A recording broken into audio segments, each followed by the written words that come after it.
Hello, नमस्कार, आदाब, सत श्री अकाल और अस्सलाम वालेकुम। मैं हूँ मोहम्मद अहमद काज़मी, लेकर आया हूँ आपका पसंदीदा कार्यक्रम आपके रूबरू। सीरिया क्या हुआ, अब तक बहुत लोगों को कुछ समझ नहीं आया कि आखिर क्या कुछ हो गया। ये भी समझ नहीं आ रहा कि आने वाली सरकार किस तरह की होगी। ये भी समझ नहीं आ रहा कि आखिर क्या रूस ने और अमेरिका ने और शायद ईरान ने भी कोई मिलकर के कुछ चीज़ें तय कर ली थी। वो जो डिप्लोमेसी चल रही थी इस 10 दिनों के दौरान, जब से अलेप्पो पर हमला हुआ और दमिश्क तक ये पहुँचे, इस बीच में जो कुछ डिप्लोमेसी हुई, क्या उसमें पोस्ट बशर अल असद की तैयारियां चल रही थी? ये बहुत ही अहम सवालात हैं जो हर एक के ज़हन में है इस वक़्त। क्योंकि अभी डस्ट सेटल नहीं हुआ, यानी वहाँ कोई नई सरकार नहीं बनी, सिर्फ प्रेसिडेंट गए हैं मुल्क छोड़ करके, प्राइम मिनिस्टर उन्हीं का है और उन्हीं के जो बनाए हुए वज़ीर थे, मिनिस्टर्स थे, वो उसी तरह से चल रहे हैं। बिल्कुल अलग किस्म का कू है ये, तख्ता-पलट बिल्कुल अलग किस्म का है। क्या कुछ है इस पर बात करने के लिए मेरे साथ फिरोज़ मिल्थी बोरवाला साहब हैं, जो फ़िलिस्तीन के लिए एक तरह से पूरी ज़िंदगी लगाए हुए हैं और जब से ये जंग शुरू हुई है अक्टूबर 2023 से, उसके बाद कई मुल्कों में जो फ़िलिस्तीन से मुताल्लिक़ कॉन्फ्रेंसें हुई, उसमें आप गए हैं। सबसे आखिरी जो सफ़र जो मुझे मालूम है, वो वेनेज़ुएला काराकास का था, जहाँ से हमने उनसे बात कराई थी आपकी। उसके अलावा पहले मॉस्को भी गए थे, इस्तांबुल, बेरूत, तेहरान, जहाँ-जहाँ भी फ़िलिस्तीन से मुताल्लिक़ कॉन्फ्रेंसेज़ हो रही थी, वहाँ वो जाते रहे। तो इस बीच में ये जो सीरिया में हुआ, उसे कैसे देख रहे हैं फिरोज़ मिल्थी बोरवाला साहब? वेलकम है सर, आपने हमें वक़्त दिया। क्या कुछ है? आपको क्या लगा जब पहली खबर आई कि लोग पहुँच गए दमिश्क में? उससे पहले तो अंदाज़ा शायद हम भी उसी तरह से देख रहे थे, आप भी देख रहे थे कि शायद कुछ दिन में डाई डाउन हो जाएगा। रूस भी इस बार एयरफ़ोर्स शुरू में ही आ गई। क्या कुछ हुआ ये? नहीं, पहले जब ये खबर आई कि एलेप्पो पे हमला हो चुका है, लेबनान और इज़राइल का सो कॉल्ड ट्रूस हुआ है, और वो भी क्या ट्रूस है, रोज़ सीज़ फायर, और रोज़ इज़राइल लेबनान पे भी हमले करते जारी है। सीरिया पे तो पहले से हमला कर ही रही थी, गाज़ा में कत्लेआम चल रहा है। तो जब ये रिपोर्ट आई कि एचटीएस ने हमला किया एलेप्पो में और एलेप्पो को कब्जा कर लिया है, तो मैं तो काफ़ी शॉक था, पूरी दुनिया हैरान थी, आप हम सब जैसे लोग। तो कहाँ थी सीरियन अरब आर्मी? क्योंकि एक वॉर का सिचुएशन तो है ही, इज़राइल तो खड़ी है आपके बॉर्डर पे, गोलान पे। तो सीरियन आर्मी को तो चौकन्ना रहना था पूरे देश में कि कुछ भी हो सकता है। तो सीरियन आर्मी को कुछ तैयारी एलेप्पो में दिखी नहीं। फिर खबरें आई कि एलेप्पो को घेरा है सीरियन आर्मी, बाद में पता चला कि वो तो हमा तक चली गई है। फिर पता चला कि होम्स में उनको रोकेंगे, फिर होम्स से भी आगे दमिश्क तक बात आ गई, तो कुछ समझ में नहीं आ रहा था। तो ये 2-3 मतलब, एक तो मामला ये है कि जो सैंक्शंस अमेरिका ने थोपे सीरिया पे, उससे ये समाज बहुत हद तक हार चुका था, बहुत टूट चुका था, बहुत तकलीफें थी। हमारी एक बहन है, बड़ी बहन वैनेसा बिली, जो ब्रिटिश जर्नलिस्ट है, वो लगातार पिछले 12-14 साल में तो आधा ज़िंदगी तो उसने अपने सीरिया में दिया है। वो लगातार रिपोर्टिंग करती थी कि जो ट्रम्प ने जो सीज़र एक्ट लगाया था, उसके पहले ओबामा ने किया, बाद में ट्रम्प ने कैरी ऑन किया, बाद में बाइडेन ने कैरी ऑन किया। तो वो सैंक्शन से ये देश कितना जकड़ चुका था, कितना ये समाज बर्बाद हो चुका था। सीरियन आर्मी की बात करें तो एक वहाँ के सोल्जर को $20 महीने का पगार है। मतलब कुछ 1600-1800 रुपए का महीने का पगार है, जो आपकी बिल्डिंग के सिक्योरिटी गार्ड को बम्बई और दिल्ली में ज़्यादा मिलता है। मतलब ये चपरासी के स्तर का, चपरासी को भी ज़्यादा मिलता है। सीरियन जनरल को पता चला कि $40 पर महीना की बात थी। तो असद बोला, मैं तुम्हारी दुगना कर दूँगा। दुगना का भी क्या मतलब था? ओके, मतलब वो एक डेस्परेशन थी। ये दिख रहा कि सीरियन आर्मी लड़ नहीं रही है। सीरिया की political leadership, Asad included, was not willing for a fight. वो डिफेंड करने के लिए तैयार नहीं, तो एक्चुअली हो क्या रहा था? और इसके कोई उत्तर आ नहीं रहे थे। बाद में पता चला कि रशिया, ईरान और तुर्की एक साथ बैठे हैं। वो बोल रहे हैं कि हम लोग गारंटी दे रहे हैं कि सीरिया को सॉवरेन कुछ होगा नहीं। रशिया और ईरान बोलते रहे कि हम लोग असद की सरकार के साथ खड़े हैं, और उम्मीद थी कि कहीं न कहीं ये खड़े होकर इनको रोक देंगे। मैंने ये भी खबर देखी कि जब एचटीएस ने हमला किया एलेप्पो पे, तो उनको भी इतना नहीं लगा था कि इतनी आसानी से होने वाला है। प्री सीरियन आर्मी भी देखती रह गई कि ये क्या करते, देखते बाद में जुड़ेंगे। तो उनको भी नहीं समझ में आ रहा था, और इतना वीक हो गया था सिचुएशन कि जब ये चीजें आगे बढ़ने लगी तो सीरियन आर्मी भी उनको रोकने के लिए तैयार नहीं थी। एक वो बात। दूसरा कि जो आई थिंक जो गलतियां हुई है रशिया और सीरिया की और ईरान इंक्लूडेड, जो तुर्की के साथ उनके डील्स हुए, कि जब ये 2011-12 में जब सो कॉल्ड सिविल वॉर शुरू की गई और थोपी गई, उसका बड़ा कारण था कि उनको सीरिया को तो अलग ही करना था रेजिस्टेंस ब्लॉक से। ये पहले भी फ्रांस का ऑफर आ चुका था, ब्रिटेन का ऑफर आ चुका था असद को कि तुम छोड़ो ईरान को, तुम छोड़ो हिजबुल्लाह को, तुम छोड़ो फिलिस्तीनों को, तुम वेस्टर्न वर्ल्ड में आ जाओ। और वो असद को एक ग्रेट वेस्टर्न लिबरल मॉडर्निस्ट करके ही वहां पेश करते थे कि ये सीरिया में जो है वो अरब वर्ल्ड का एक मॉडर्न चेहरा है, लंदन में बड़ा हुआ है, ऑप्थेल्मोलॉजिस्ट डॉक्टर है, वो ही हमारा वेस्टर्न कल्चर का है। तो ये तो था असद 2007-8 तक का। खास करके 2006 में जब हिजबुल्लाह ने हरा दिया था इजराइल को, वो 2006 की जंग में, तो ये लोग पीछे पड़ गए सीरिया को कि सीरिया को ये ब्लॉक से निकालो। असद और उसकी सरकार सीरियन राष्ट्रवाद को और एंटी इंपीरियलिज्म को और एंटी ज़ायनिज्म को और पैलेस्टीन कॉज को छोड़ने के लिए तैयार नहीं थी। और असद ने अपने तरीके से पॉलिटिकल सिस्टम को थोड़ा लिबरल करने की कोशिश भी की, मगर इतना हुआ नहीं था उससे। ठीक है। फिर सन 2011-12 में जब मैं जाने लगा, गाजा के कारवा के दौरान हम लोग गए थे, सीरिया से गुजरे थे, तभी समझ में आ रहा था कि ये वन पार्टी सिस्टम ही है, ज्यादा कुछ है नहीं। मगर जब 12-13 में ये जब सब उठाव शुरू हुआ तो दो रिस्पॉन्सेस थे। एक था कि सीरियन स्टेट उसको रिस्पॉन्ड करे, ऑपोजिशन पार्टी से बात करे कि ठीक है, डेमोक्रेटिक सिस्टम को इवॉल्व करते हैं, इसको और ट्रांसपेरेंट करते हैं, और लोगों का पार्टिसिपेशन, राजनीतिक दलों का और पावर शेयरिंग करते हैं, कॉन्स्टिट्यूशन में चेंजेस लाते हैं। तो ये सब असद ने किया।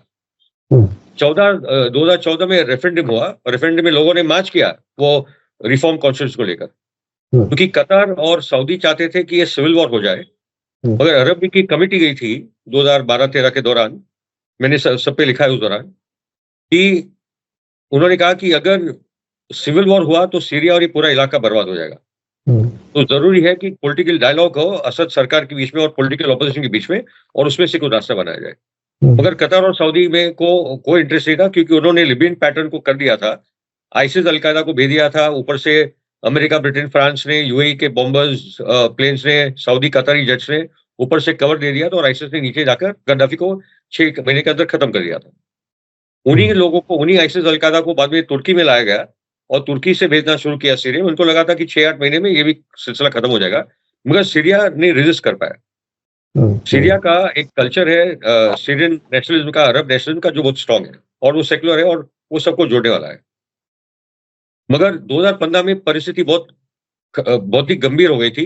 हिजबुल्लाह और ईरान तो थे ही, वो अपनी खून से सीरिया के लिए लड़ रहे थे। मगर जनरल कासिम सुलेमानी ने बाद में रशिया को इन्वाइट किया, आपका बेस है तारतुस में, आपको आना चाहिए। और रशिया पहली बार ईरान के साथ काम करने लगा और सीरिया के डिफेंस में आ गया, और उससे बैटल बदलने लगी। तो 2015 और 20 में ये समझौता हुआ कि जो भी ये आईसिस, अलकायदा या जो भी इस किस्म के जिहादी है, उन जो भी हारते हैं उनको बस में बिठाओ और इडलिब भेजो। तो ये इडलिब बन गया इडलिबिस्तान। फिर मेरी लेबनीज दोस्तों से बात करता था कभी सीरियन के, भाई आप लोग इसको कैसे रिजॉल्व करेंगे? बोला कि अभी ये रेजोल्यूशन होगा, पॉलिटिकल रेजोल्यूशन आएगा, इडलिब से भी तुर्की विड्रॉ हो जाएगी, जहां भी उत्तरी पार्ट में तुर्की है वहां से निकल जाएगी, कर्ज के साथ भी एक पॉलिटिकल सोल्यूशन हो जाएगा, वो वगैरह बोलते थे। मगर तुर्की और ये लोग का कुछ और ही प्लान था। इडलिब बन गया इडलिबिस्तान, और ये जो 5-6 साल या जितना ये टाइम उनको मिला, वहां एक बहुत बड़ी आर्मी खड़ी हो गई। और तुर्की ने जो ड्रोन उसके नगोर्नो काराबाख में आर्मीनिया को हराने के लिए अजरीज को दिया था, वो सब ड्रोन जो एक्टिव होने लगे। पिछले कुछ सालों में सीरियन आर्मी के हाथ में कुछ मॉडर्न वेपन्स आए नहीं है। इनफैक्ट रशिया और ईरान देना चाहते थे, सीरियन आर्मी मॉडर्नाइज नहीं हो रही थी, उनके पास वो रिसोर्सेज भी नहीं थे। तो ये सीरियन आर्मी एक्चुअली एक आर्मी को काउंटर करने के लिए केपेबल नहीं रही थी, एक मनोबल उनका गिर गया था। सो ये जो हुआ ऑल ऑफ सडन गिरावट, और उसके बाद पता चला कि असद निकल गए। तो जो आपसे भी मेरी बात हुई आज से, कि लग रहा है कि कोई बड़ा पॉलिटिकल समझौता है लोग का आपस में हुआ है। ईरान के एम्बेसी आज भी वही है। हम देख रहे हैं कि जोलानी जो एसटीएस और अलकायदा आईसिस का बैकग्राउंड का है, जिसपे $10 मिलियन का एक आतंकी रिवॉर्ड है कि टेररिस्ट से उसको $10 मिलियन मिलेगा जो भी पकड़ेगा।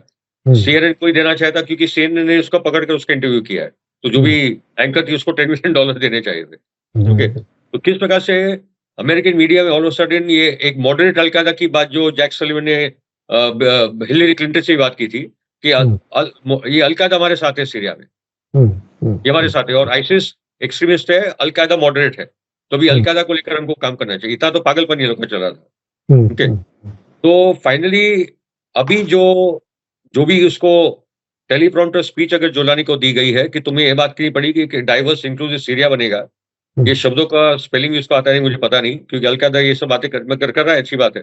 उन्होंने अलावाइट इलाके पे कोई हमले नहीं किए। थोड़ी कुछ स्पोरेडिक रिपोर्ट्स आए कि शियाओं के घरों पे कुछ चोरी चकाटी ये सब होता है, जब इतना बड़ा कुछ होता है तो लोग अपना हाथ साफ करने के लिए आ जाते हैं, तो वो भी सब हो रहा है। जो बीवी ज़ैनब मौलतना ज़ैनब की जो श्राइन है, ज़ियारत है, वहाँ कुछ नहीं हुआ, ये बहुत बड़ी बात है। और आपने मुझे बताया कि वो मेजॉरिटी सुन्नी इलाका है और वही आज उसकी हिफाजत कर रहे हैं। मतलब वहाँ ना फातिमुन ब्रिगेड है, ना ज़ैनुबिन ब्रिगेड है, कोई है ही नहीं उधर। मैं वहाँ गया हूँ, बहुत सख्त रोड ब्लॉक्स और ये करते-करते वहाँ पहुँचना पड़ता है, तो वो भी नहीं किया। तो आई थिंक जो अल-कायदा या आइसिस ने जो गुनाह किया था इराक में, यज़ीदों का कत्लेआम, बाकी के लोगों का कत्लेआम, क्रिश्चियंस को टारगेट, सुन्नियों को मारना, शियाओं को मारना, वो सब यहाँ नहीं कर रहे। There is some understanding that has come. Okay, अच्छा आगे बढ़ने से पहले अभी तक ट्रांसफर भी नहीं लिया है। जो सीरियन सरकार है, असद तो निकल के, मगर प्राइम मिनिस्टर है, कैबिनेट है, अभी तक कोई पावर ट्रांसफर नहीं हुआ। तो आई थिंक ये एक स्लो ट्रांसफर ऑफ पावर या पावर शेयरिंग या क्या-क्या भी इसमें से निकलेगा कि असद की सरकार के जो कुछ एक्सेप्टेड मिनिस्टर्स है, उनके साथ भी ये सरकार बनेगी। ये भी अभी सब देखना बाकी है, क्योंकि बाथ पार्टी को बैन करो, बाथ पार्टी को निकालो, ये सब भी जो गलतियां उन्होंने की थी इराक में, वो सब या नहीं कर रहे कुछ, या सीरियन आर्मी का भी क्या होगा। जैसे उन्होंने वो इराक की आर्मी को खत्म कर दिया था, वही जाके आगे आइसिस बन गए थे, आइसिस के साथ उनका तालमेल हो गया था। तो क्या ये तुर्की, अमेरिका, सीआईए ये वगैरह वगैरह कुछ समझे कि इराक की गलतियों में से? तो लग रहा है कि कुछ समझा है। वो कुछ सीरिया में कुछ अलग ही किस्म का एक नजारा दिख रहा है अभी के लिए। और इसमें मुझे वो भी बात जोड़नी कि ईरान की एम्बेसी वही है, तो ईरान का भी एंगेजमेंट ये पूरे प्रोसेस में है। रशिया का है, ईरान का है, तुर्की का कोई ना कोई तो डायलॉग है, जिसके कारण इसलिए मैं मानता नहीं हूँ कि हिजबुल्लाह इसमें आइसोलेट हो जाएगा। अगर तुर्की और इजराइल ज्यादा करीब आ रहे हैं, तो मैं मानता हूँ कि ईरान और अरब भी बहुत ज्यादा करीब आने वाले हैं, आ रहे हैं, जैसे ईरान और सऊदी का जो अभी डायलॉग भी चल रहा है। तो एक पॉलिटिकल सेटलमेंट है, और इसमें देखना है कि ये चीजें कैसे इवॉल्व होगी, और एक्सिस ऑफ रेजिस्टेंस की ताकत बनी रहे। वो जो रूट है Iran, Iraq, Syria, Lebanon to Palestine, वो रूट बना रहे, वो अभी हमको देखना है। हाँ, रेजिस्टेंस की ताकत उतनी रहेगी, ये बहरहाल लोगों को शक है। लेकिन क्या क्या इसमें खुद फिलिस्तीन के सिलसिले में जो कुछ अब तक जद्दोजहद चल रही थी, एक्सिस ऑफ रेजिस्टेंस, वो क्या मजबूत चल पाएगी? आज पहले ही दिन, दूसरे दिन यानी इजराइल ने हमले शुरू किए, कुछ कब्जे करने शुरू कर दिए। कातरा एक जगह है वहां पर, उसके अलावा दारा के लिए अभी उनकी फौजें बढ़ रही हैं। तो ये बिल्कुल ऐसा लग रहा है कि बशर अल असद की हुकूमत की जो फौज है वो सब पोस्टें छोड़ चुकी है और अब बिल्कुल फ्री फॉर ऑल जैसी हालत हो गई है।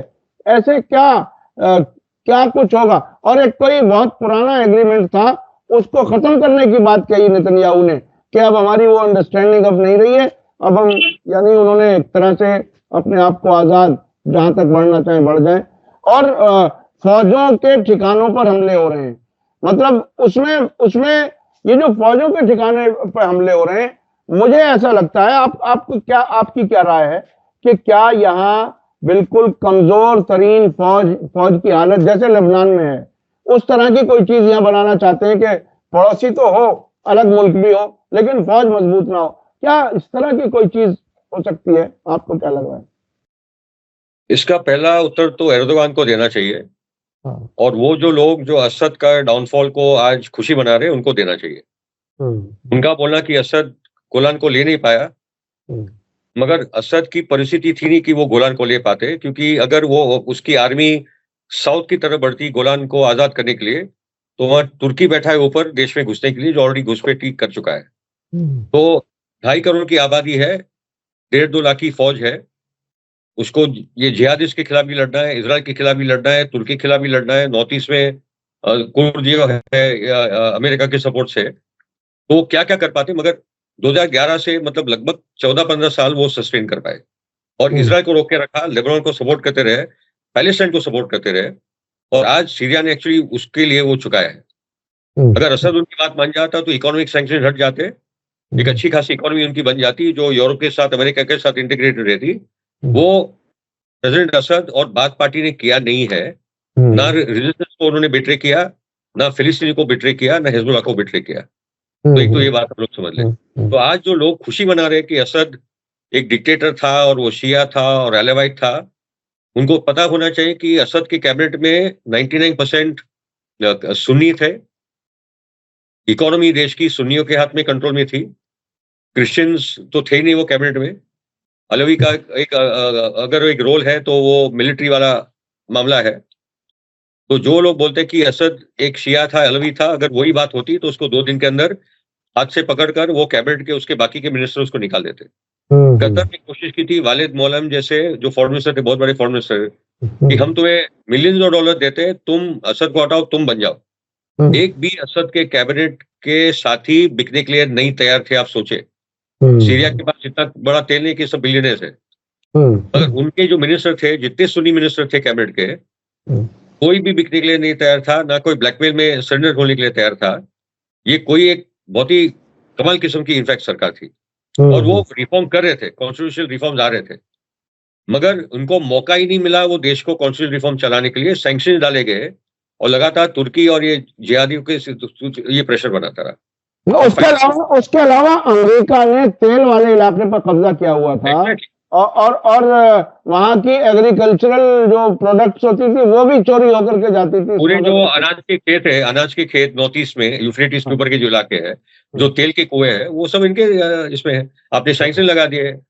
वो ऑयल जो था it was enough to take care of Syria को इंपोर्ट करने की जरूरत नहीं। उसके बाद तेल था अपने लिए। 0% डेट इकोनॉमी थी। पीएचडी तक आपको फ्री यूनिवर्सिटी एजुकेशन था। हेल्थ में भी बहुत अच्छे उन्होंने सुविधा दी थी। ओके, और 0% जीडीपी डेफिसिट वाली ये सरकार थी। आज कोई विदेशी कर्ज कोई नहीं था, ऐसा भी कुछ बताते। आज एक कर्जदार देश बन चुका है। सेंट्रल बैंक लूटा जा चुका है। वैसे ही सेंट्रल बैंक बर्बाद हो गया लेबनान में, फाइनेंशियल वॉर हुआ, बेरूट को उड़ा दिया, फाइनेंशियल बैंक को लूटा गया। तो ये सब आज सीरिया के साथ उन्होंने कहा कि जो लोगों की एक संकुचित दृष्टिकोण है, शिया सुन्नी वाला ही समझ पाते हैं, वो इसे ज्यादा नहीं समझ पाएंगे। मगर उसकी अच्छाई को भी देखो, मैं नहीं बोल रहा कि वो एक इंसान था, बुरी बात भी करेगा, मगर असद आखिरी दम तक अपने लोगों के साथ खड़ा रहा। नहीं तो उसको तो बहुत पहला ऑफर था, तुम फ्रांस चले जाओ, एक्साइल चले जाओ, मगर वो गया नहीं। मगर एक टाइम आया, बोला अभी मैं नहीं संभाल पा रहा हूँ, मैं जा रहा हूँ, और उन्होंने हैंड ओवर कर दिया था अपने बाकी के पॉलिटिकल दोस्तों को। जी जी जी, प्राइम मिनिस्टर को तुर्की को देना होगा, तुर्की को जिसका जवाब देना होगा, क्योंकि तुर्की सबसे बड़ा बेस है आईएसआईएस, अल-कायदा, एचटीएस का, कि जो आज इजरायली ट्रूप्स आके बढ़ते जा रहे हैं, तो एर्दोगान अपने दोस्त नेतन्याहू को क्या बोलने वाला है ये टाइम पे कि तुम निकल जाओ या मैं तुम्हें तेल देता रहूंगा, तुम भी सीरिया का कब्जा करो, मैं भी सीरिया का कब्जा करता रहूं। ये जो अभी ऑटोमन खलीफा वापस बनने की कोशिश कर रहा है दुनिया, मुस्लिम दुनिया में, वो उसको जवाब देना होगा और मुसलमानों को उसको पूछना होगा कि फिलिस्तीन के लिए तूने एक बुलेट आज तक नहीं दी है और यहाँ तुमने एक पूरी आर्मी खड़ी कर दी सीरिया को कब्जा करने के लिए, और इजराइल के सामने तुम एक कदम उठने। अच्छा, कुछ रिपोर्टें ऐसी आ रही हैं कि ईरान से दूर करने की तैयारी की गई। वो जो अरब लीग में वापस सीरिया को लिए जाने की मीटिंग हुई, बहरीन में एक मीटिंग हुई, उसमें पहली बार, यानी 1980 से तकरीबन 79-80 के बाद में पहली बार सीरिया का ऐसा ड्रिफ्ट था एंटी ईरान। 3 जो जजीरे हैं, आइलैंड्स हैं, जिस पर यूएई अपना दावा करता है और ईरान अपना कहता है। ईरान के खिलाफ एक कोई डॉक्यूमेंट साइन किया गया, उसमें भी उन्होंने साइन किया। उसके अलावा कुछ ये भी ऐसी खबरें आ रही हैं ईरान से कि ईरान के मशवरों को सुनना बंद कर दिया था, शायद यूएई और सऊदी अरब वगैरह के लालच में। वो क्या कुछ, ये क्या ट्रैप था, ये क्या, ये किस तरह से, यानी एक लंबे अरसे से एक एसोसिएशन को तोड़ने में क्या इजराइल और अमेरिका और उनके साथी कामयाब हो गए? नहीं, अभी तक तो कामयाब है, मगर मुझे नहीं लगता कि ये ज्यादा चल पाएगा, क्योंकि इसलिए मैं बोल रहा हूँ कि तुर्की और इजराइल बहुत करीब हो चुके हैं, और अरब में अगर समझ है तो उनको देखना होगा कि अभी तुर्की सीरिया अरब देश पे कंट्रोल कर रहा है। इराक के उत्तरी पार्ट में तो तुर्की जब भी चाहे वो बॉम्बिंग कर देता है। तो ये इंपॉर्टेंट है कि अभी ईरान और अरब मुल्क साथ में आकर एक प्लान बनाए ताकि इजराइल को कैसे काउंटर किया जाए और तुर्की के अपने औकात में रखा जाए। ये बहुत इंपॉर्टेंट है, और उसमें मैं मानता हूँ कि कुर्दों को अपने साथ लेना चाहिए और रूस को भी अपने साथ लेना चाहिए, क्योंकि देखो जो कुर्द है सीरिया में वो एक ऑटोनोमस रीजन, वो कुछ अलग देश बनाने के इसमें तो नहीं थे, मगर एक ऑटोनोमस रीजन सीरिया में बने, वो उनका डायलॉग चला था, और अभी वो तो बन भी जाएगा। सो द पॉइंट इज कि जो, क्योंकि इजराइल ने क्लियर कट कहा था कि हमारे दो दोस्त थे इस इलाके में, एक कुर्द है और दूसरे द्रूज है, तो एक्सेस ऑफ रीजन की पूरी कोशिश होनी चाहिए कि द्रूज और कुर्द को अपने साथ लाया जाए। अगर द्रूज, कुर्द, अरब सब साथ में हो जाते हैं और ईरान सब साथ में हो जाते हैं, तो तुर्की को फिर काउंटर हो जाएगा। तुर्की का जो नेतन्याहू वाला जो चल रहा है, और फाइनली तुर्की की जनता तो फिलिस्तीन के साथ खड़ी है, तो एर्दोगान को तो लास्ट इलेक्शन में उसका नुकसान भी हुआ है। ओके, तो काफी कुछ चेंजेस आ सकते हैं पोस्ट दिस फेज। अगर इंटेलिजेंटली काम किया जाए तो इजराइल को बड़ा चेकमेट मिल जाएगा, क्योंकि ये जो सुन्नी शिया खेल चल रहा था सीरिया में, ठीक है, अभी बन चुका है, ये सुन्नियों के हाथ में सरकार जा चुकी है, तो that should end the story over there.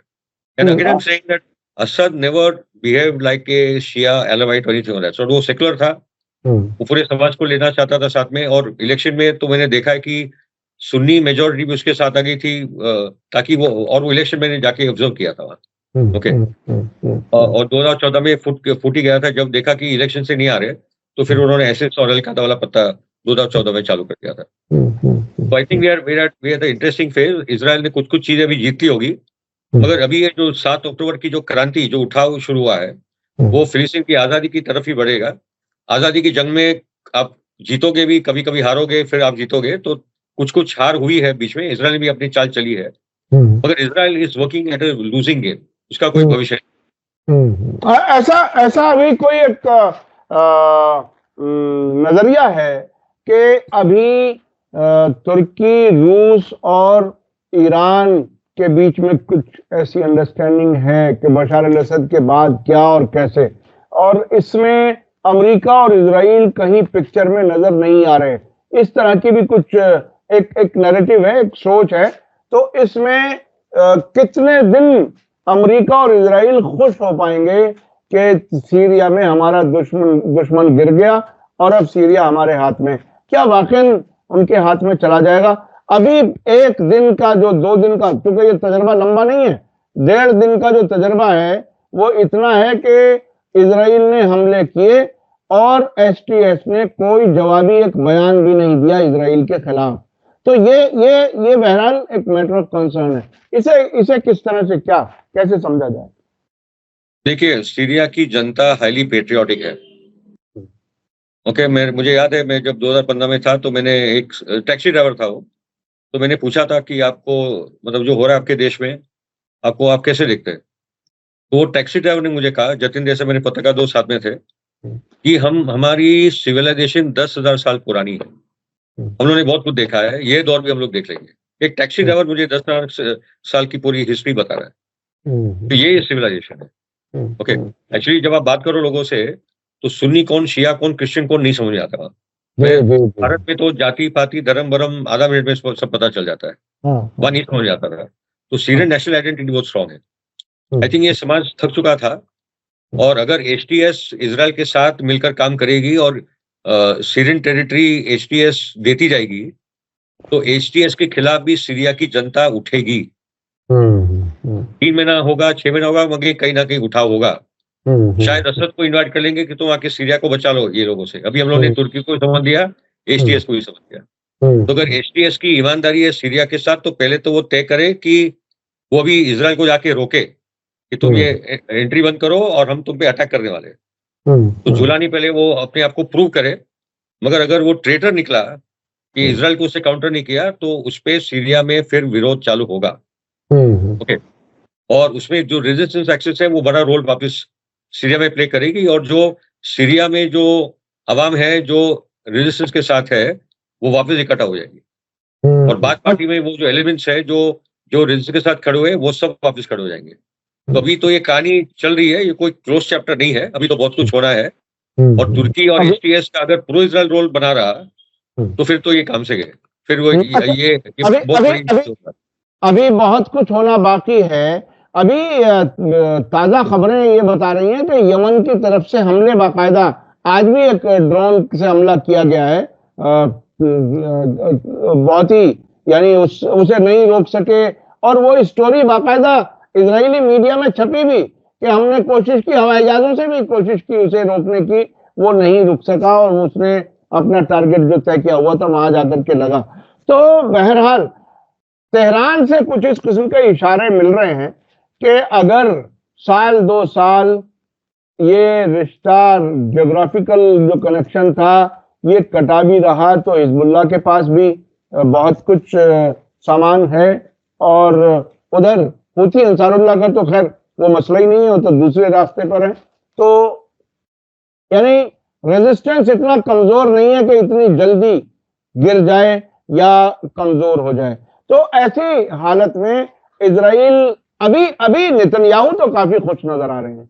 अभी नेतन्याहू ये कह रहे हैं कि अब गाजा वाले जंगबंदी भी हो जाएगी इसके सीरिया की हुकूमत गिरने के बाद, और अब बाकायदा कैप्टिव्स की लिस्टें भी एक्सचेंज होनी शुरू हो गई हैं दोनों तरफ से। क्या लगता है कि गाजा का सीज फायर नजदीक है क्या? देखो, ट्रंप आने के पहले ये सीज फायर की बात है और मेरा मानना हो जाएगा, क्योंकि हमास हारा नहीं है, सरेंडर नहीं हुआ है, और ट्रंप नहीं चाहता कि उसकी जो दूसरी प्रेसिडेंसी है वो कत्लेआम वाला ही बने। इनफैक्ट ट्रंप ने तो क्लियर कट बोला कि अभी जो सीरिया में हो रहा है मैं उसके साथ हुई नहीं। ओके, क्योंकि तुलसी गैबर्ड नहीं चाहती थी कि असद हटे, तुलसी गैबर्ड नहीं चाहती थी कि रशिया के खिलाफ ये यूक्रेन की जंग हो, इसलिए तुलसी गैबर्ड लाई गई थी। ठीक है, तो पॉइंट इस के बातचीत हो रही है सीज फायर के लिए, प्रिजनर एक्सचेंज के लिए भी। एक नई सरकार बनाई जाएगी गाजा में जो पैलेस्टाइन अथॉरिटी संभालेगी, जो मिक्सचर होगी हमास फतह वगैरह वगैरह की। हमास ने भी वो पूरे प्रोसेस में, तो अभी फेज है कि बड़ी लड़ाई हो गई, बहुत जीते भी कुछ हारे भी। मैं मानना कि ज्यादा जीत हुई हमारी रीजन ब्लॉक की।